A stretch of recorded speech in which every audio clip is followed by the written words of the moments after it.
Hi. Hello, Naman. Good morning. Hi, it's evening in India. Good morning to you. Hi, how are you? I'm good. It's very early, 7 a.m. here. Okay. So, yeah, I'll just introduce you for the audience. So, what we have with us a BITSian alumni from 1986 batch, Mrs. Anuradha Gupta. So, she is an advocate of the Equality Act with HRC, and she has represented the US Senate along with 500 other LGBTQ advocates. She has spoken at various forums, and she's also volunteer at Free Mom Hugs and the Travel Project. So welcome, Anuradha. We are really excited for this live. I'm so thrilled to be here. So we shall begin then. So let's start with what was your initial reaction when your child came out to you? So, when my child came out to me, we were actually, standing outside a restaurant ordering food. And so she was in seventh grade. She was this little thing. And, when your kids are born, you want to make the world a better place for them. You love them, they annoy you, everything, right? But you just, you know, everything about your life is about making the world better for them. So here there is this little, seventh grade child who says, "Mom, I think I'm a lesbian." So I just hugged her, and she was in tears. She was really scared, and I felt so sad that she had that trepidation, right? Which, I mean, I never had telling my parents that, look, I like a guy or anything, right? So I just hugged her and I said, "Oh, that's great." And then I, told her dad, and he said, "Oh, that's wonderful, but like, what order are we placing?" So, we took it in our stride. And I think she was quite reassured. But then she went into a shell. So I didn't want to, kind of question her till she was ready. And I waited. So I asked, around that time, there was an art of living teacher. My husband is an art of living teacher. So he came and stayed with us, and he had a partner, right? So, and whom he recently married. So, we would talk about LGBTQ relationships. And so that gave her that comfort level. And so then I asked him, I said, what do I do? She's mentioned this to me. So he said, join support groups, find out more, and then wait for her. And then it was in, I think, 10th grade that she said, "Mom, let's go out for coffee." And this was like, a better setting because it was just one on one. And we are sitting and she starts crying. And I said, "What happened, beta?" So she said, "Mom, I'm a lesbian." So I said, "Oh, how wonderful. I'm so glad you told me." And then I don't know how it just occurred to me. I said, "Beta, you should date," because like a lot of the kids had Okay. dates, and she did. So I said, "You should date." And what I loved was that we had kept these channels open for her to be able to. My kids come and tell me everything. Like yesterday, my son was telling me, "Mom, there was this 16-year-old kid who got pregnant." And so, they are able to discuss these issues, like he was talking about abortion. So here my child, when I felt really honored that my kid told me. I'm so glad that I was welcoming. And I think that made a huge difference for her sense of security. Yep. Okay, that's really great because that's the reaction that a child wants, but that's not the reaction that usually they get. Sadly, yes. Yep. Yes. So before we delve more into your journey from when they came out to you till now, since you're a bit thin, do you have any bits in specific incident that you want to share that happened with you or somebody you Sure. One of the things when we address racism, we say like examine your own unconscious biases, right? And conscious biases. So that's something like through the Black Lives Matter movement, we've been studying racism, discussing it, and it's 400 years of systemic racism that we are addressing.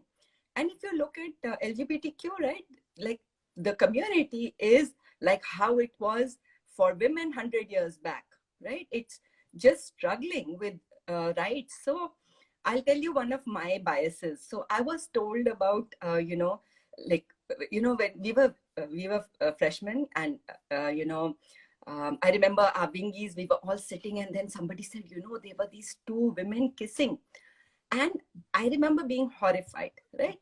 Like scandalized, right? And I wonder now, like, I think when we spoke earlier, I said I would have been scandalized even if a boy and a girl were kissing. But then I've been asking myself, that is that strictly true? Yes, I would have been scandalized with both, but I was a little bit more scandalized hearing about two women kissing because it was not the norm. So that was my unconscious bias. And to face that truth is very important. But that changed, and that changed. Even BITS changed our way of thinking. Like, we became very free. And I remember there was this and really hot girl, in she was actually, I think, our batch, and she's a very famous artist now.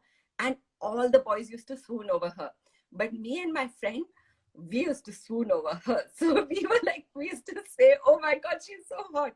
And there was nothing, there didn't seem anything wrong with saying that. So there's this friend of mine, Nina, and Nina would say, I am going to wait for her to leave the mess. And it's so funny. Even now we were talking about it, that she's doing well, and we were like, she still looks so good. So hearing your mother's age people talk like that, it's funny. But the fact is that when you open your mind, it's not like we were bisexual, but if we were, so what, right? So yeah, this is the only thing I remember from BITS, because I think the sad thing is, because gay relationships were criminal, the people who were LGBTQ knew that, and so they were, they did not come out of the closet. Yeah. And this was 1986, right? And this was 1986. Like, I'm prehistoric. Yeah. So, yeah. glad to hear this incident. Mm-hmm. And I'm loving the rainbow that you have in the background, in your earrings. Yep. It's great. I have rainbow earrings, yeah. Full here. Okay. So, continuing. So, how has your perception about the community changed since you have learned about your child? Yeah, that's such a great question, because, I think before that, I did not know enough. And when I found out, okay, my daughter said, I'm a lesbian, right? Her pronouns were she, hers. And then I said, okay, I need to learn more. First of all, I got a book for her, and I didn't know enough about books. So I just went, I Googled, and I found a good book, and I got her a book of resources. And then I said, okay, I need to read a little bit. So there's enough material on the net. I read that. Then in time, I said, no, I still don't know enough, right? Because one of her friends came home, and they were non-binary. So she said their pronouns are them, so be sensitive. And her grandfather was even more sensitive than I am. So I said, okay. So I joined a course. There's a course, there's like a 1-month course on gendering identity, right? And I actually studied the history of LGBTQ in America, right? The Stonewall riots. Then I studied about the terminology. I studied about, all the legislation and, all those arguments. So I think that really opened my mind. So since finding out about my child, I said, okay, let me find out more about her community, her reality, because it is a minority. Because it is a minority that faces legal issues, healthcare issues, discrimination, and there are no federal protections. And then, whether it be in employment or, with people, she could face a hard time. And so I said, okay, I need to know more. And I think that really changed my whole mindset. In fact, I tell you, Naman, she told me that maybe I'm going to work for LGBTQ rights. And I said, Are, you have all the rights. Why are you saying that? And then I was shocked, like, especially this year in the US, the Republican government has, a Senate in the, different state Senates, they have introduced horrible anti-trans bills, right? And so we have been going we've been going government by government to represent, and kids are going, and parents are going, and we are all fighting for their rights. So yeah, that's what changed. And also in meeting people, it just changed my worldview. I started understanding, what are chosen names, what are pronouns, how to honor them, how to be more sensitive, how to say sorry if you've made a mistake. And people started coming out to me, a lot of kids and lot of parents. So I'm really Wow, honored. Yeah. Yeah. that's really great. Since you just mentioned about rights, I would like to tell the audience today is 6th September, which is basically the third anniversary of the Supreme Court's judgment decriminalizing homosexuality in India. And it's a day to celebrate, which is the reason we chose this date for the session. So, moving on from that, how did your child's coming out affect your relationship with them? Do you feel, do you know them better now that they came out to you? Absolutely. See, um, sexual orientation is just one part of your identity, right? But it's such an important part, right? It starts with, so there is gender identity, right? There are a lot of people who don't conform with the heteronormative, right? In time, my child has started using the pronouns she, they, right? That's because their Okay. partner is often misgendered. And so, like a lot of people will, their their partner initially identified as she, hers, and now identifies also as she, they, because they are misgendered, and they feel they're not non-binary, but they don't believe in the heteronormative. So I think, like, I started understanding my child, honoring my child. We never, like, pushed her to say, okay, why have you just changed your pronouns? We gave her that space. And I think for them to be able to bring their partner home, right? And, for us to embrace them, like their partner said, they had never felt that welcomed. It was always a problem in other, like they've had a previous relationship. It was such a problem with their parent, with their the partner's parents. So, and we could call the partner's parent home, and all of us sit together and have a meal. So I think, like, just to have that freedom to be yourself, that just that sense of security just changes things. And the Trevor Project, they have a study that just one accepting adult can reduce the chance of an LGBTQ kid attempting suicide by 40%. Now, the statistic is horrifying, right? Every 45 seconds, one LGBTQ person attempts suicide, and this is in the US. The US laws are far ahead of the laws in India. So I Yeah, wonder how things are for youth in India, right?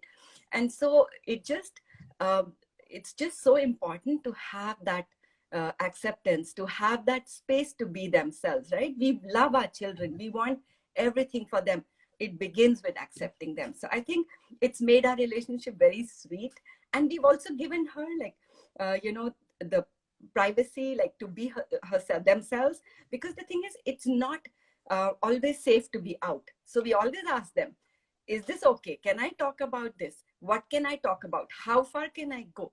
In this community, can I talk about it? So it's very important to follow that lead, because it's not always safe to be out, right? We tell people be yes, unafraid, but you have to gauge, is it okay to be out? Yeah. definitely. Very beautifully said. Mhm.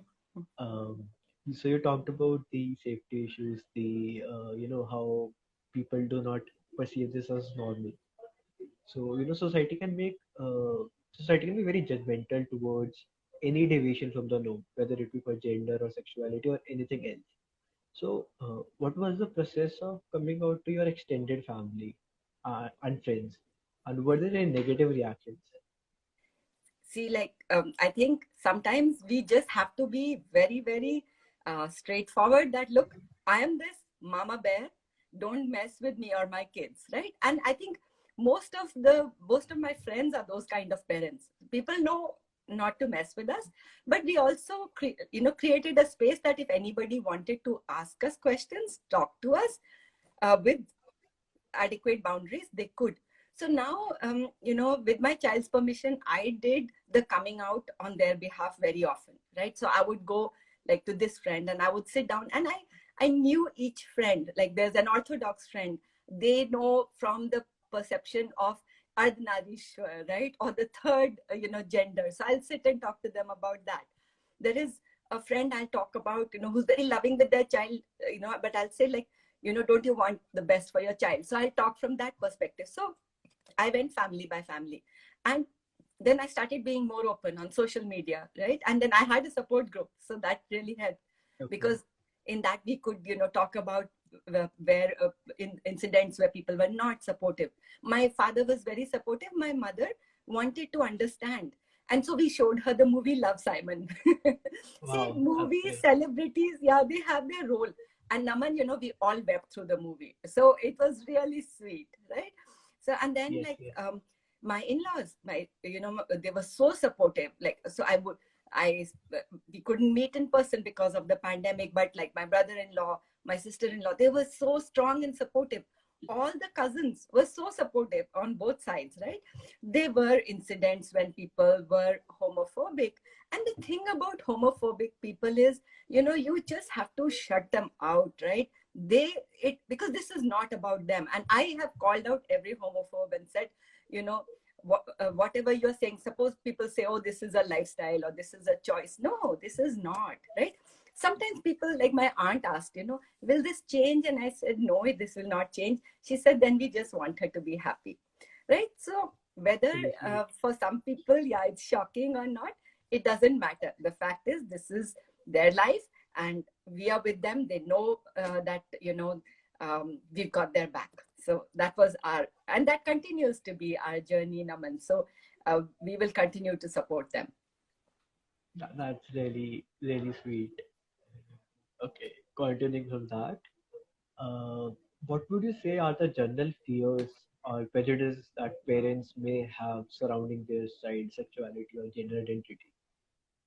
Yeah, a lot of parents are not just like outright, it's not that uh, there's bigotry in their mind, right? They're not homophobes. It's just that they worry about their children. They worry that, will they find a proper place in society? Will people accept them, right? Will they get a job? Will somebody discriminate against them at work? Like, will they get proper health care?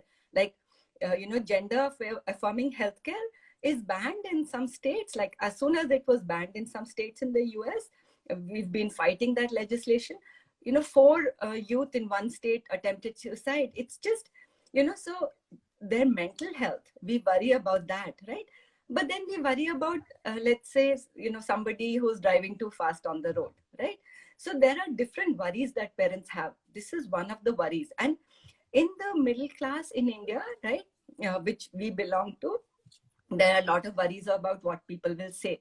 So I have to say, is what people will say more important, or your child's happiness? Like, your child being suicidal, your child self-harming, your child feeling torn and miserable, is that more important than, than what people will say? Array, end of your journey, end of your life, who's going to be with you? Will your neighbor be with you, or will your kids be with you? And does your neighbor's happiness, that auntie's happiness, matter more than your child's happiness? So I have to tell you a funny story, right? So we went for a party, a friend's Okay. party to San Francisco, right? So it was her birthday party, and we were looking for a place to go dancing. And turned out that a lot of places were closed, and there was one dance place which was open, and it was actually an LGBTQ bar. And Okay. so, and the moms, we knew each other, all these mummy types, right? We knew each other because we meditate together, so Okay. I said, chalo, let's go there. So one of the moms said, Are, but these people? And I said, and this is a very kind, loving mom who Mm. had not examined her beliefs. So I said, these people include my child. And, my friend was sitting next to me and she nudged me. She knew I was getting so angry. And, Yeah. but it changed things, because again, like somebody else said, I wonder how these people will be. Till these people. And when we went there, though, we said, we are very sorry, but we are like, one of the moms said, we are straight. Can we come in? And we went and we had the Okay. best time, right? So here we were in the reverse position, right? We were like not, Yes. you know, we were outside. We were, you're outsider anywhere if your mindset is like that. But we had the best time. So yeah, basically parents do worry, but I think if you worry, then all the more reason you need to support your child. Yeah. Yes, definitely. Uh, this this fear always that remains. You know, Yep. you might also have, there might be times when you are feeling anxious thinking about your child's future and their place in society. So how do you calm yourself? See, um, I live in a relatively freer country. I've been reading up about the laws in India, and it breaks my heart because I cannot believe that a child cannot come forward and say, "Look, I want to get married." Like, and it's only 3 years back that Arnab's. I was reading about him that his parents said, "Oh, my child is not a criminal." So when I think of that, I feel that uh, what is that anxiety, right? Why not just support your kid? Now if I were in India and let's say my child came out, I would support them. I would watch out for bullying, right? That's very important. All parents, we should watch out for bullying.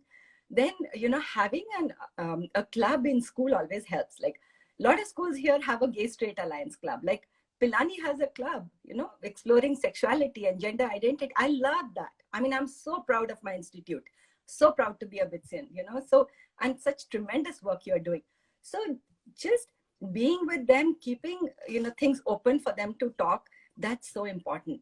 And I feel that if I were in India, my child came and told me, I like this person, I want to live with them, I will preside over their wedding. Here in the US, when my daughter came out to me, I got a license as a minister, a non-denominational minister, so that I can marry off people, right?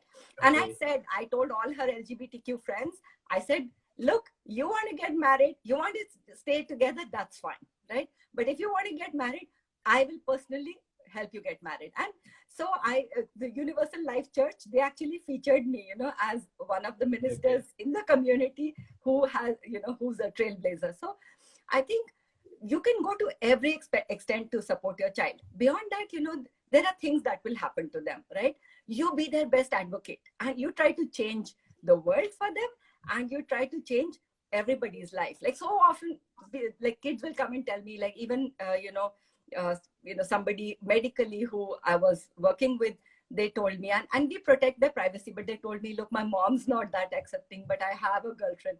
So I said, that's wonderful, but there's only so much I can say. I don't want to say anything contradicting their parents, but yeah, just safety will take care of itself. Kids are very smart, right? Provide them the resources to be safe. Tell them that they don't need to come out in spaces they don't feel safe, and stand by them. Yeah.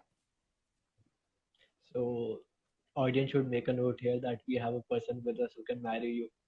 So if you are looking for peace, then yes, we have. Okay.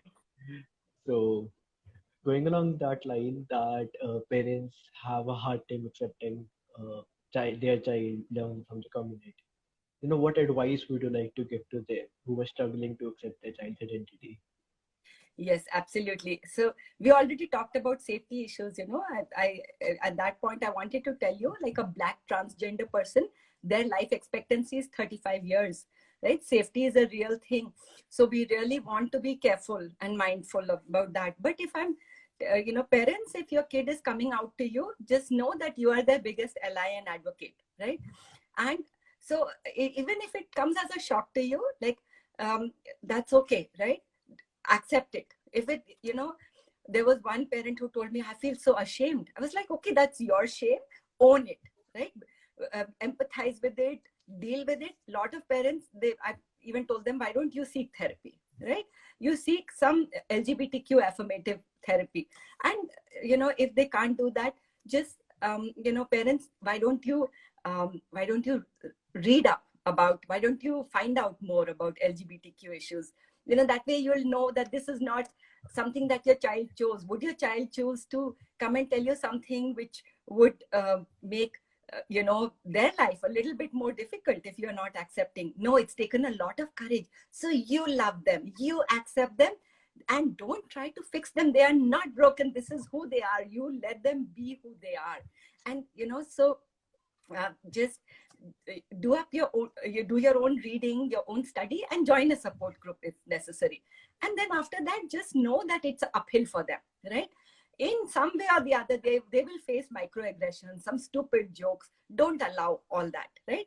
And then they may face larger things, right? They may face, some mental health problems if they find discrimination. They may face, employment issues, healthcare issues. In India, they can't be married right now. There's like all kinds of things, right? So just knowing that it may be hard for them to be themselves, like they may face bullying, whatever it is, you just stand by them. And if you need to fortify your own self, then talk to other parents who are in a similar situation, right? I actually spoke to one parent who tried conversion therapy, the horrifying conversion therapy with their child. And then they fell sick, and their child came back to them and stayed with them through their surgery. And now they just had the child just had a surgery because the child is trans, and the parent was there for them. And I mean, basically, that parent's journey for a year, I have been with that parent, talking to that parent. And so and I see my friend who is a therapist saying, stress the no to conversion therapy. Conversion therapy should be banned. It is a crime. It is a crime against kids. It can haunt them for life, right? So I would say, parents, there's a lot to change the world, and you need to be the people leading that flag and being there for your kids. Yeah. Uh, the conversion therapy is said that it is not beneficial and it is basically bullshit, and yet it's only banned in the 5 countries in the world, fully banned only in 5 countries. This is horrifying, Exactly. actually. Yeah, New Zealand is the latest. So, and in the US, there are some states that have banned conversion therapy. But, whether it be religious people or some, so-called medical people or alternative medical people trying it, it is just horrifying. Like the Trevor Project, one of our senior persons, he went through horrifying conversion therapy. There's nothing that can be worse, and so many people attempt suicide as a result, or die by suicide as a result, or they carry scars for life. So I mean, conversion therapy should be banned in all countries, but right now we are in a state where even countries even consider, there are many countries where it is criminal to be LGBTQ. So we have a long way to go, and each one of us can fight that battle, in little and big ways. Yes, definitely. So we talked about fears of parents, but children also have fears. They are not sure how their parents would react if they come out to them. So what advice would you like to give to these children? Yeah, definitely. So children, you don't have to come out if you don't feel ready, right? Take your time. Exactly. Yeah. And if you don't feel safe, and in a space that you don't feel safe, take your time, right? So, my friend who's a therapist again is saying conversion therapy does irreversible damage. That's the reality. We are living in a world where people may be homophobic.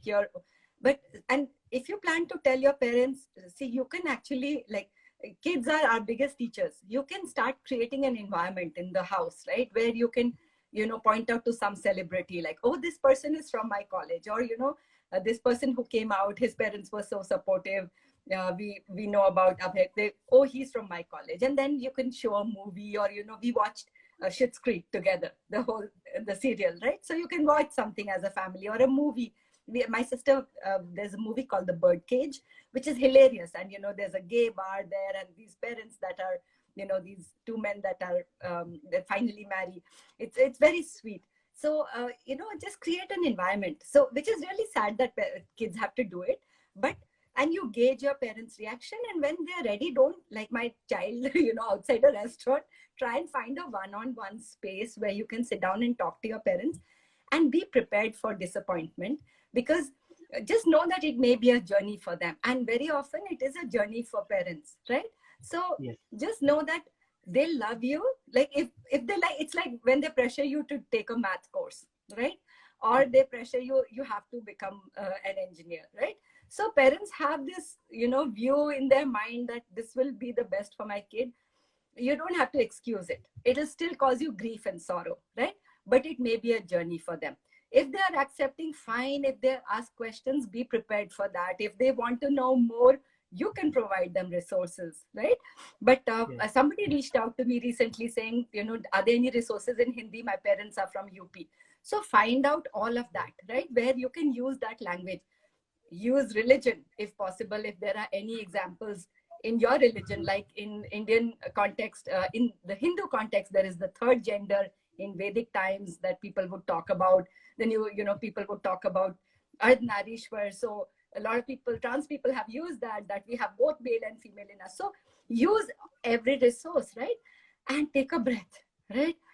Just relax. It may not be easy. Just be prepared, and it may be a journey. So I can just tell the kids that we go to pride parades and we hug them, right? Just know that you are loved. Like, find some safe people that you can talk to, right? Before you tell your parents, if there is a friend that you can confide in, if you have a therapist that you can confide in, that would really help, right? So and but not everybody does. So I just wish you luck, and I hope it goes well. So just be prepared for that. It will be a journey. And I think somebody is asking a question, um, the education system. Okay, so yeah, Naman, you could, I'll let you take it.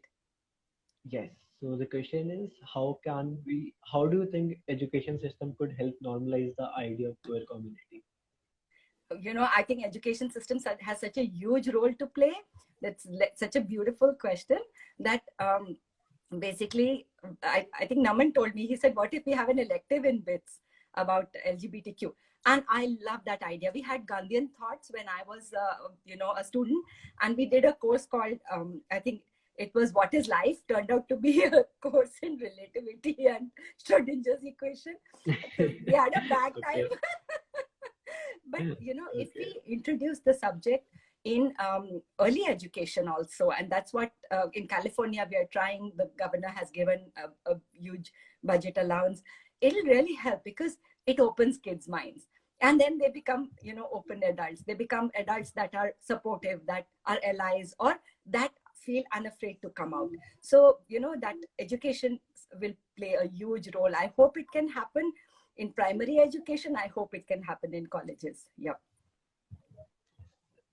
We have one more question, which says, how can we begin to handle faith-based prejudice from parents?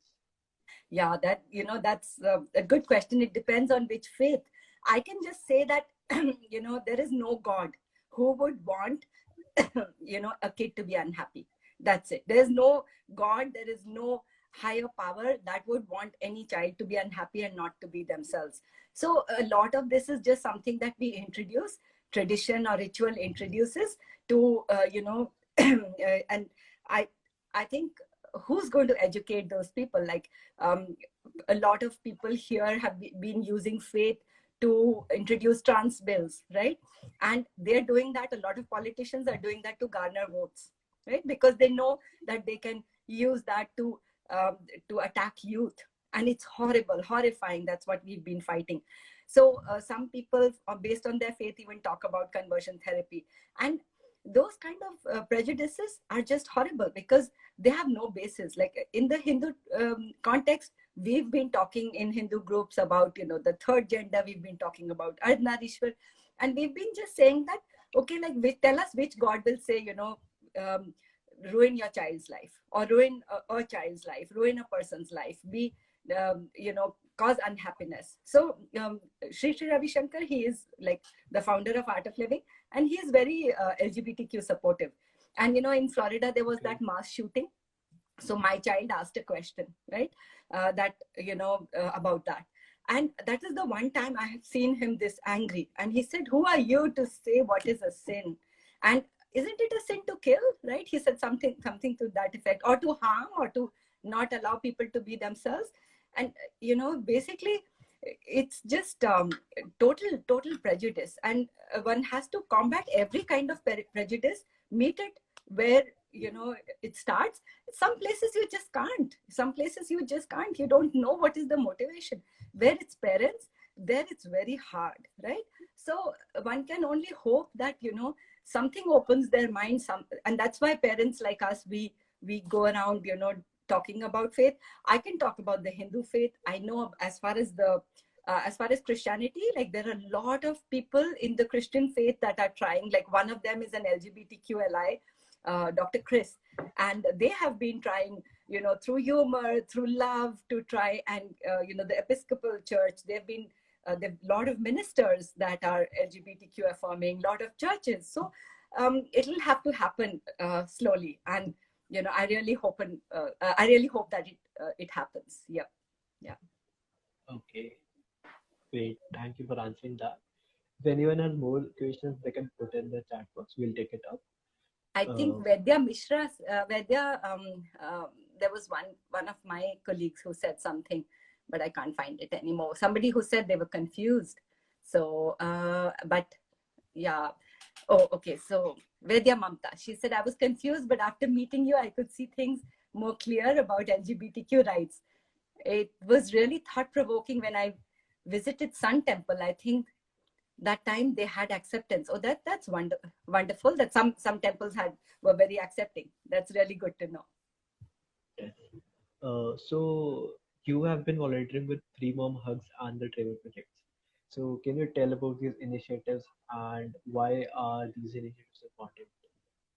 Absolutely. So I started by becoming a minister, and then after that I said, okay, I started noticing that, there were a lot of kids who would come to me and say, my family is not accepting, or, things like that. And then I heard that, my husband went for a pride parade, and it was really sweet. It was a real eye opener for him. And so we found out that there is this group of parents, like moms and dads, right? They wear these t-shirts saying free mom hugs. I have my t-shirt. And they go and, at Pride, there are a lot of kids who come, so a lot of kids are rendered homeless because they are thrown out from their houses, right?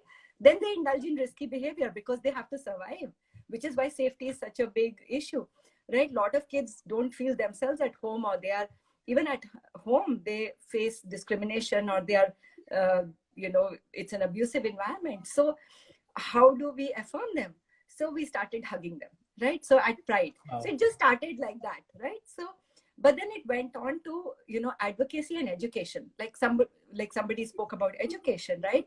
And Mamta said that, after meeting me, she started thinking about these things.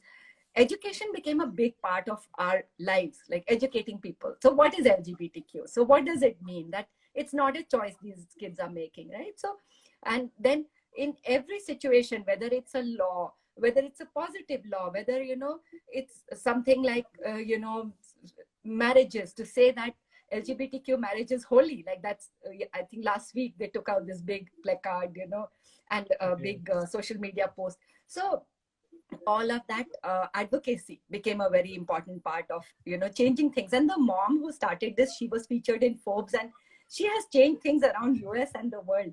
And, I've interacted with her. It's really an honor. She said she started from a space of not accepting her child. And then her child was unhappy. And then she said, okay, from the space, and a lot of her, she's Christian, a lot of her faith came from there.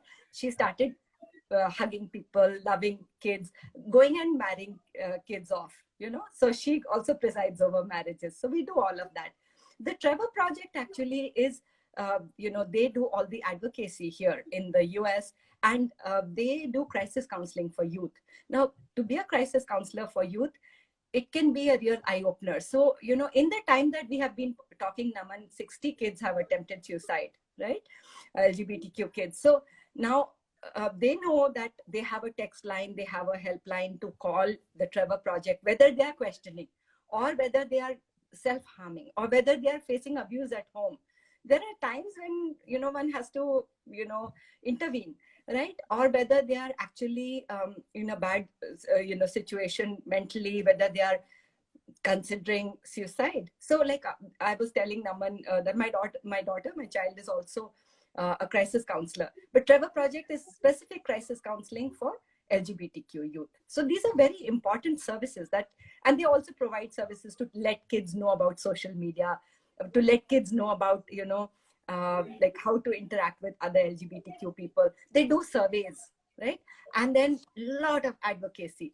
Then I think we had talked about HRC, so about the US Senate, right? So the Human Rights Commission also, when all these anti-trans bills were introduced, we've been fighting those. So children have been going to the Senate and parents. So we were trained, the LGBTQ advocates, we were trained to talk to the Senate.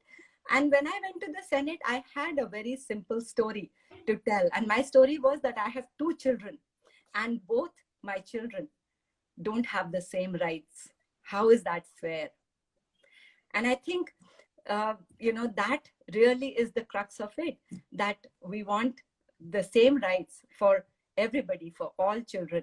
And everybody told their stories. Some people spoke about adoption. Some people spoke as being LGBTQ themselves, about facing employment discrimination. But mine was as a mother to say that, look at my two kids, with different rights. So, yep.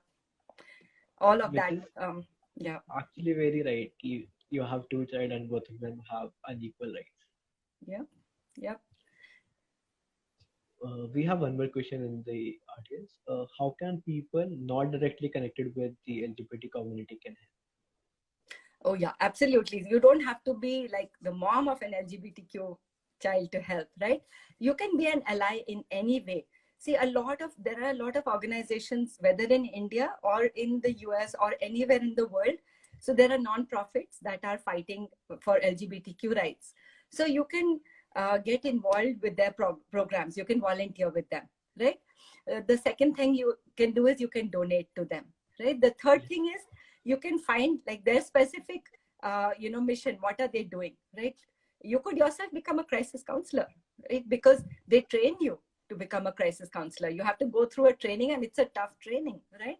Then there are, from simple things like, if there is a legislation, like we have the Equality Act right now in the Senate, and so we've been telling people, just sign this petition, right? Or just call your senator, right? So you can do things in so many ways. If you go to PF Flag, there are a lot of these non-profits that are working for equality. You can just find out what non-profit resonates with you, what resonates with you in terms of, sometimes we have like a sensitive bill. Like in Florida, there was a bill that was introduced, and all of us were calling. There were people in Florida that were actually going to the Senate. So you have to know what is happening in your environment and then fight for it, right? And the other thing is, be affirming to people, right? So if you know an LGBTQ person, be affirming, right? Know their pronouns, know their chosen name, honor them, and support them, right? And if you make a mistake, then apologize and move on, right? Because this is about them. This is not about you, right? So be supportive, like be that welcoming person that anybody can come to. Yep. The session is really wholesome for me as well. I'm learning a lot from you, and I'm pretty sure the audience feels the same way. Uh, so that's the question that we had. Unless someone has some other question in the audience, so I'll end with telling one thing here. So when I got to know about you, I got to know through BITSian alumni who told me that she is AAA. So AAA here stands for ally, accomplice, and advocate. And this is very clear from this 45 minute session that we had. You are clearly an ally, advocate, and accomplice. Thank you for joining. It's been really great talking to you. Thank you. It's been an honor, Naman. I'm so grateful that you have this cell. You're doing all the education and advocacy that you are, and I'm so happy to be here. Thank you, Naman. Thank you Thank so you to much. the audience. Yes. And again, to everyone, happy third anniversary of the judgment of Supreme Court decriminalizing homosexuality in India. We have a Okay. long way Bye to bye. go, and we'll get there. Yep. Yes. Okay. Okay. Okay, everyone then. Bye bye. Bye.